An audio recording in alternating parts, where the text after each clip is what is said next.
წიგნობრება და ფარისევლებმა ქრისტე ვერ იცნეს, ქრისტეს თუ იცნეს და არ მიიღეს. ამას წინათ უსმინეს საოცარ გადაცემას. ერთ-ერთი იუდეველი რაბინი მოწვეული ყავდათ, დიდი წიგნი ქონდა მოტანილი, დიდი წიგნი, გაფსობდები რა მას მაინც არ ლაპარაკობ და ვიღარ. დიდი წიგნი ქონდა მოტანილი ასეთი. ეს წიგნი ას გულისხმობს ერთ-ერთი დიდი რაბინის, აი უზარმაზარი ავტორიტეტის არის ეს რაბინი.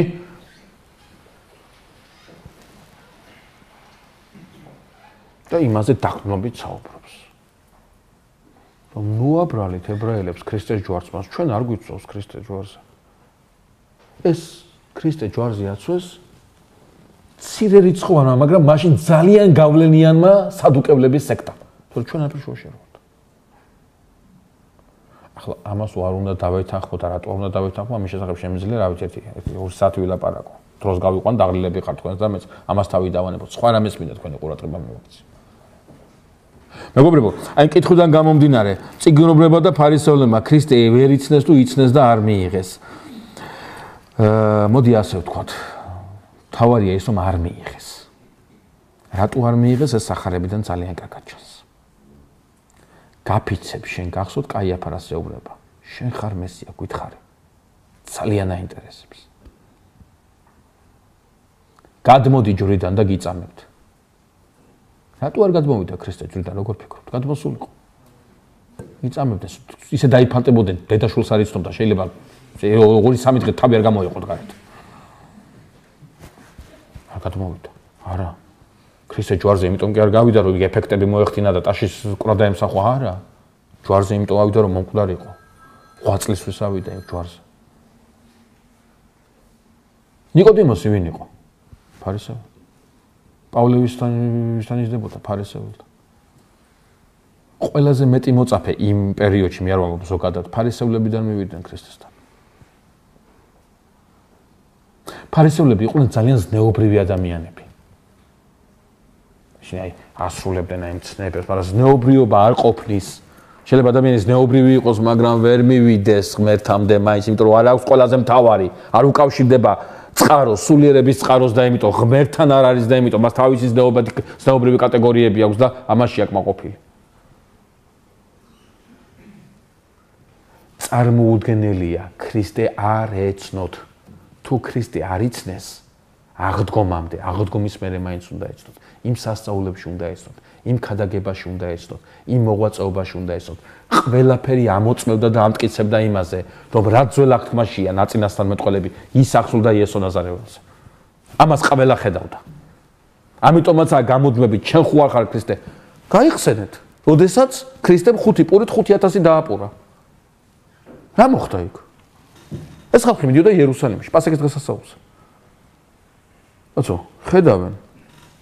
დავითის მოდგმიდან არის, დავითის გვარიდან არის. სასწაულებს აღასრულებს. როცა გვშია, შიმშილს არ გვაგზნობინებს. იერუსალიმში მიდის, პასექი ახლოვდება. ყველანაირი ნიშანია იუდაისტური მესიის დასაკმაყოფილებლად. აი ქრისტე. ქრისტე ხო არ არის, იქ დაიწყო უკვე საუბარი ამაზე. და მოციქულებს გაუხარდათ. ბოლო ამ ხალხმა აღიარა. ბოლო ამ ხალხმა აღიარა ეს ჩვენი მოძღვარი, რომ ეს არის ქრისტე, ეს არის მესია, აღიარა და მოურჩებით ამ წინდა უკანსიარულს და მოურჩება ეს ჩვენი გაჭირვებული ცხოვრება. აი შეატყო მაცხოვარმა და ნავში ჩასვა და გაუშვა. მოაცილა ამ ხალხს ეგრევე. რატო? ამ ხალხს უნდა რა პულს ვაჭმევს ის მესია. სულსო დაუპურებს კი არა. ეს არ არის არა.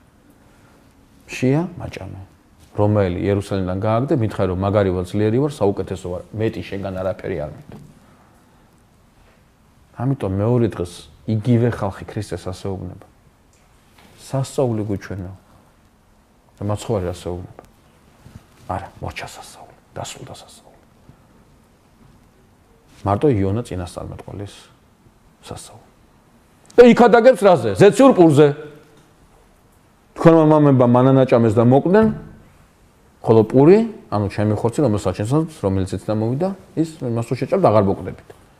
და შედეგი რა მოხდა? შედეგი რა იყო? ნახეთ, 1000ობით ადამიანი ემზადება იესო აღიაროს ქრისტედ და დაიფანტა.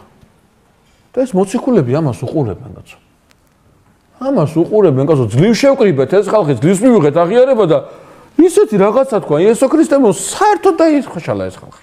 ეს შეკრებილი ხალხი. და მაცხოვარი ნახეთ რა საკეთებს. გადახედავს ამ 12-ს, რომელთა შორის იუდაც არის. გადახედავს და ეუბნება თქვენ ხო არ გინდათ? კი არ ეუბნება თქვენ მაინც არ დამტოვოთ, არა, არა. თქვენ ხო არ გინდათ? თუ გინდათ თქვენ წადით. აი ესაა ქრისტიანობა. თუ გინდათ თქვენ წადით. და პეტრე ამბობს ვისთან უნდა წავიდეთ, შენთან არის სიცოცხლის სიტყვები და ჩემპიონში. შემდგომ უკვე როდესაც აი ჩვენთვის ჩვენ ნებიშდოს სასაზღვრო მაცხოვარი დიდებით შევა იერუსალიმში. შემდგომ ხდება სულ აი ამის პრობლემა. ხალხი მიყვება მას, აი ეს ძალიან დიდ პრობლემად ექცა ანას და კაიაფას, ძალიან დიდ პრობლემას. ჩვენ თუ ვიტყვით რომ ქრისტე ისე მოვიდა, ისე ჩუმად მოვიდა, თქვა ჯვარცმამდე, ჯვარცმის დროს, ჯვარცმის შემდგომ წარმოუდგენელი იყო იქ, მაშინ რა ბრალია იმისა, რა დამნაშავეა ის, ვინც იესოს ქრისტედ არ აღიარებს. მაშინ დამნაშავე არ ყოფილა. მთელი პრობლემა ეს არის. არ აწყობთ ასეთი მესია. არ ჭირდებათ ასეთი მესია. მორჩა და გათავდა. ჭირდებათ სხვა, რომელსაც ელოდებიან.